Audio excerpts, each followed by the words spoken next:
মৃত্যুর পরও মানুষের আমল নামায় তার হিসাব সওয়াবের অ্যাকাউন্টে সওয়াব যোগ হতে থাকে।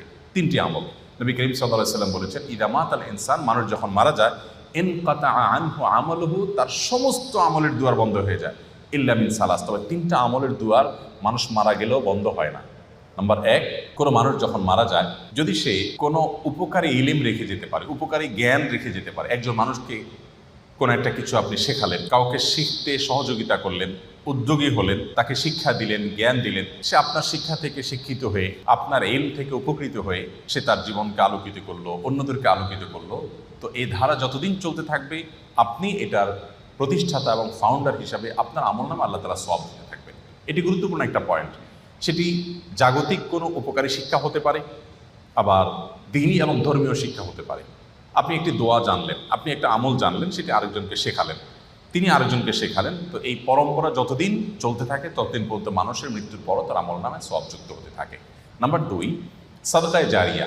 সাদকায়ে জারিয়া বলা হয় ওই দান, যে দানের উপকারিতাটা লং টাইম পর্যন্ত চলতে থাকে। আমরা সাধারণত ওয়ান টাইম দানে বা এককালীন দানে অভ্যস্ত, অথচ দানের জন্য আমাদের সবচেয়ে বেশি লক্ষ্য রাখা উচিত কোন দানটা সবচেয়ে বেশি লাস্টিং করবে, অর্থাৎ যেটার উপকারিতা দীর্ঘমেয়াদে থাকবে।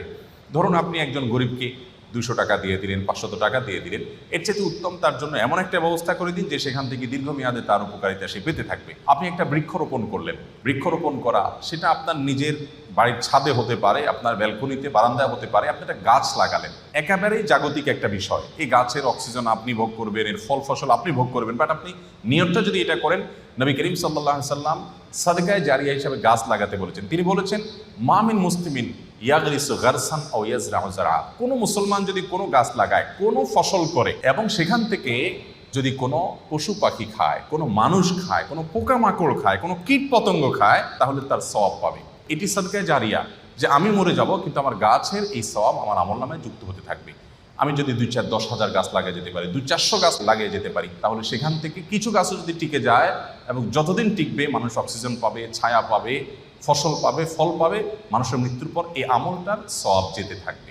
তো এই সাদকায়ে জারিয়া, আমি একটা মসজিদ করলাম, একটা মাদ্রাসা করলাম, একটা স্কুল করে দিলাম, আমি একটা হাসপাতাল করে দিলাম, অথবা এত বড় লেভেলে করতে পারছি না, আমি যতটুকু পারি ততটুকু করলাম, তো এটা আমার মৃত্যু পরবর্তী জীবনে অনেক বেশি উপকার আনবে।